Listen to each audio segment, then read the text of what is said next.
Those are bass. See how they're down on the bottom?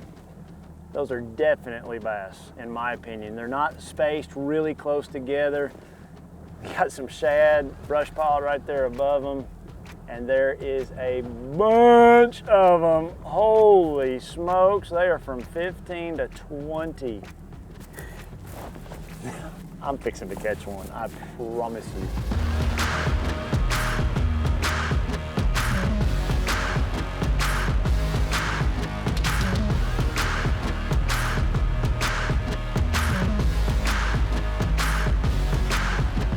All right, guys, I know I said I was gonna make this all about cranking.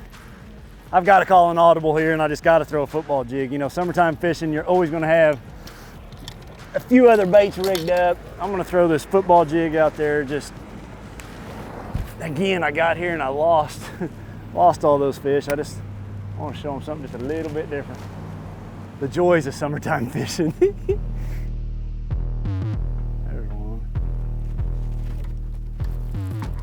Guys, the only thing that happened right there, I just want to tell you this about football jig fishing.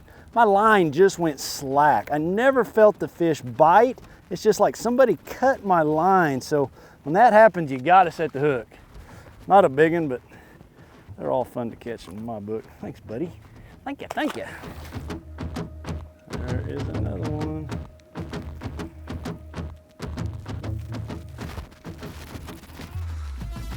I want to make one other really critical statement here. I want you to look back there how far back I am on that fish.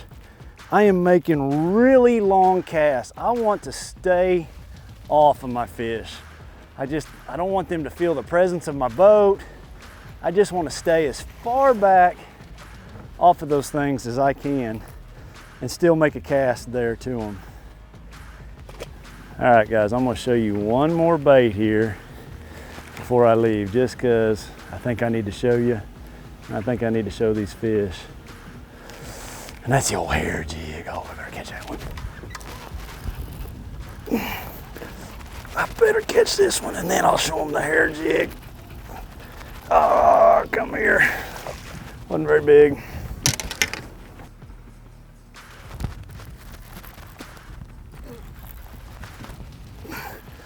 One other key thing, I know these aren't very big, but a mistake I see a lot of people making when you're making those long casts, they set the hook, but then they don't ever reel. You've got to set the hook. When you're throwing any kind of dragon bait, football jig, Carolina rig, this instance, a hair jig, when you set that hook, keep reeling, reel, because you got to realize how far away that bait is. And the only way to get that line and keep that line tight is to reel as much as you can. So that hair jig, how I work that, I'm just gonna throw it out there, reel it, and kill it.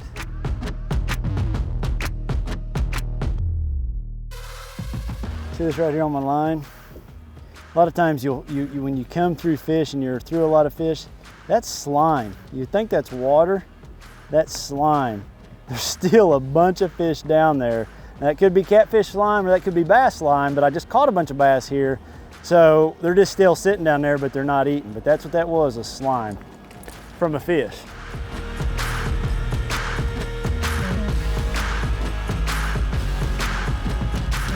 This is a prime example of a corner that's just, you know, looking at it at the map, it's just not glaring like, oh man, awesome looking point, facing the current, yada, yada, yada. It's subtle, and those are the spots that I really, really like.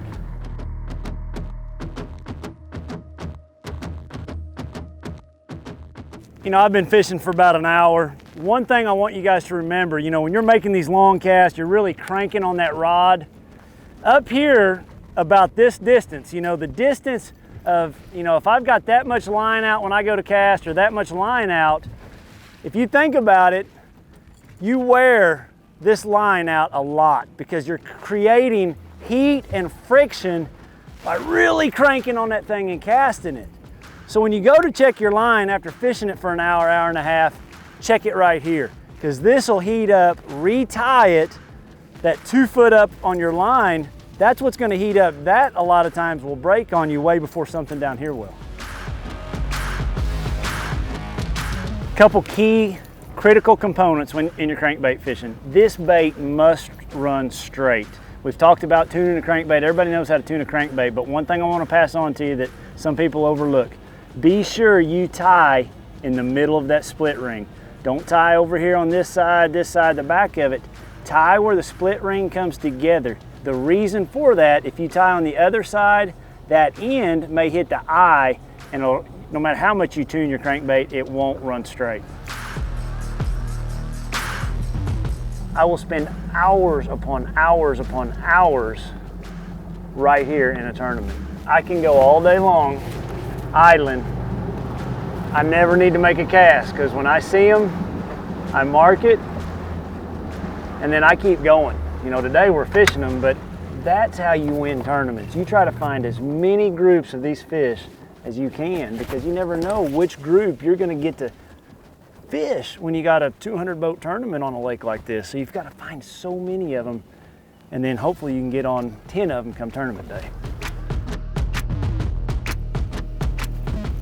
That's a bass that's coming straight to the top. It's just not very big.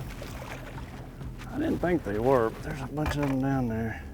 I'm not a guy that's gonna sit here. You can see that slime coming through fish before I even got to that one. I'm not gonna sit here. I feel like a big one's gonna get it right off the bat. And I thought these looked small on my screen, but I just wanted to catch one. I'll give them one more cast though, just for the fun of it. I bet my shorts stink at the end of the day. I got a good wife. I don't ever carry a towel. I just wipe all that fish slime right on my shorts. Babe, don't ever smell my shorts. They're stinky. I need to have a towel in my pocket. Oh, I had a bite. Oh, hit it again. Hit it again. Got it that time. They're just little.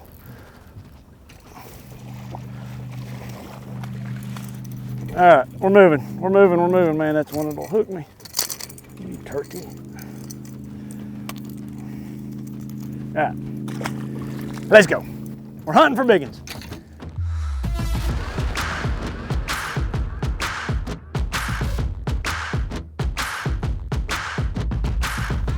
There's one. Oh, stay on there, fish. He's coming up. It's one thing you can always tell a bass generally from, you know, anything else that you got, they will come straight up. Oh, that is so much fun. I just love it. I love seeing them on my electronics and coming out here and catching them all schooled up.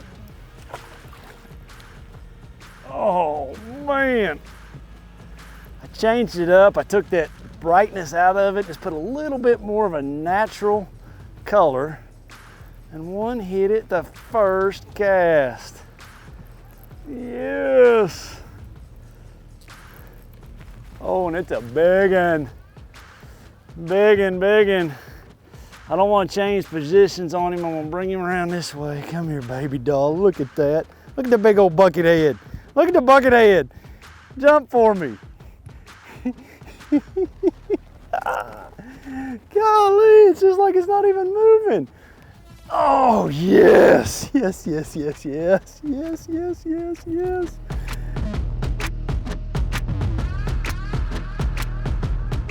It doesn't get any better than that, guys. That is summertime cranking. Make a slight adjustment with my color. They kept hitting that whiter one with the blue back. I just went to a little more natural, more of a clear water bait. Catch a big old bucket head like that. Look at his eyeballs. I love you, I love you. I love my wife, I do. I love her to death. But man, I love these. These are like right behind my family. Thanks, buddy. Thanks, buddy.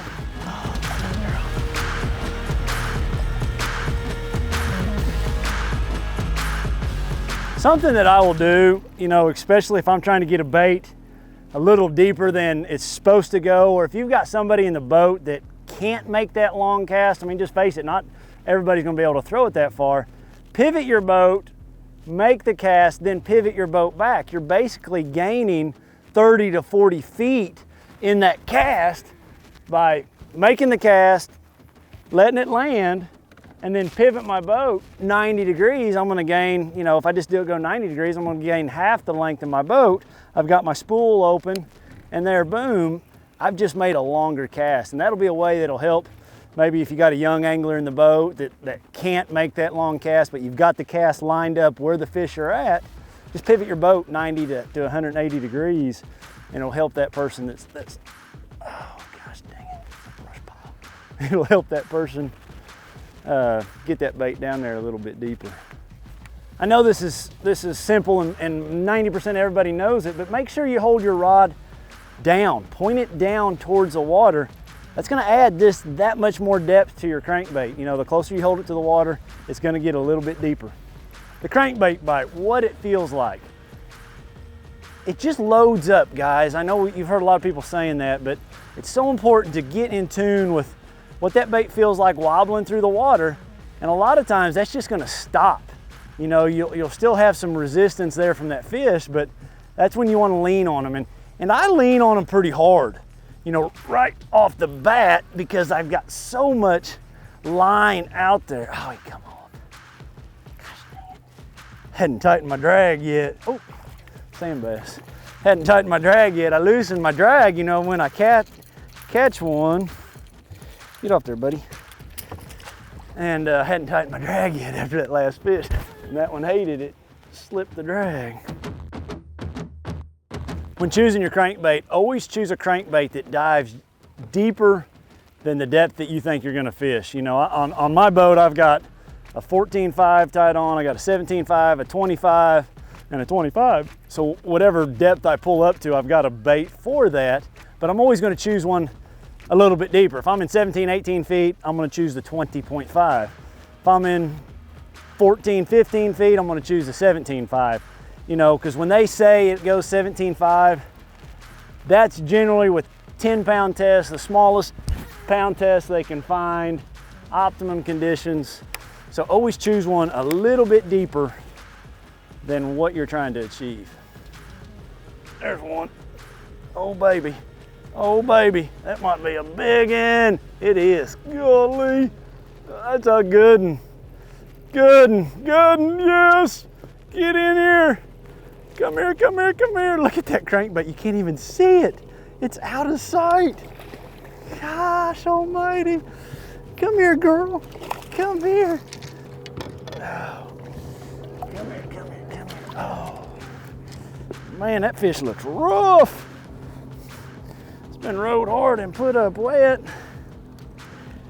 You've been working hard, haven't you, buddy? We're gonna get you right back in the water. Get you right back in the water. All right. All right, thanks, bud. Thank you, buddy. Okay, guys, just 3 colors. You know, there's lots of colors that you could go buy, but when you go to Bass Pro, if I'm trying to narrow it down, make it simple for you, just get you 3 colors. Get blue chartreuse, this one right here. Chartreuse sides, blue back. That's a day in, day out, great, great color. A little bit dingier water, I'm gonna say, you know, 1.5 to 2.5 foot of visibility, okay?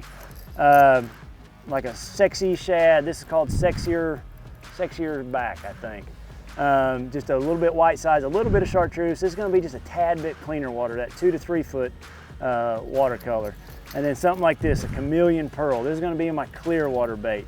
It's just a softer tone of it, a softer color, but this is gonna be, you know, 3 foot, 4 foot visibility. You know, it gets much clearer than that, you're not gonna be cranking. So get you 3 colors. You know, if you just had to get 2, get those 2 right there. You're gonna cover, you know, the whole spectrum, you know, chartreuse blue and then the chameleon pearl, but that's what you need. When I go cranking, give me those 3 colors and I'm good 90% of the time. Hey guys, thanks for watching Project E today. That's how I go about finding summer offshore fish with crankbaits. It's a lot of fun. I hope you had fun. I had a blast today, but a little bit about my gear. I've got a 7'10" medium heavy rod, a 7'10" mag heavy rod. The deeper the crankbait, the heavier the action of the rod I want. 6/8 to 1 gear ratio reels, 12-pound fluorocarbon. Things to remember, things just to recap really quick. I don't want to repeat myself, but if I had to say the most important thing, Find them with your electronics. Don't sit there and try to fish every point in the lake. You'll never cover water. Find them with your electronics. You don't have to have these high dollar 12-inch screens. I used to do this with old X75s, X85s. You see a blip down there, turn around and fish it. You don't, everybody thinks, well, I gotta have electronics. That's not the case. Make long casts, cover water quickly. When you idle, then fish when you see them. Once you find them, super long cast, 12-pound test. Don't skimp on me, don't go 14, 17. You're not gonna get your bait as deep. Pick a crankbait a little bit deeper than the depth you're wanting to fish, and vary that retrieve, guys. I hope those tips help you. Come back next week for more Project E. Comment, like, hit all those things you're supposed to hit. You know, if you're liking my videos, give me some comments. Follow me on social media, guys. Show me some pictures of hopefully some fish where this is helping you catch a big one, or maybe your son catch a big one, or whatever it is. I want to see those pictures on social media. So thank you guys for following along. I'll see you next week.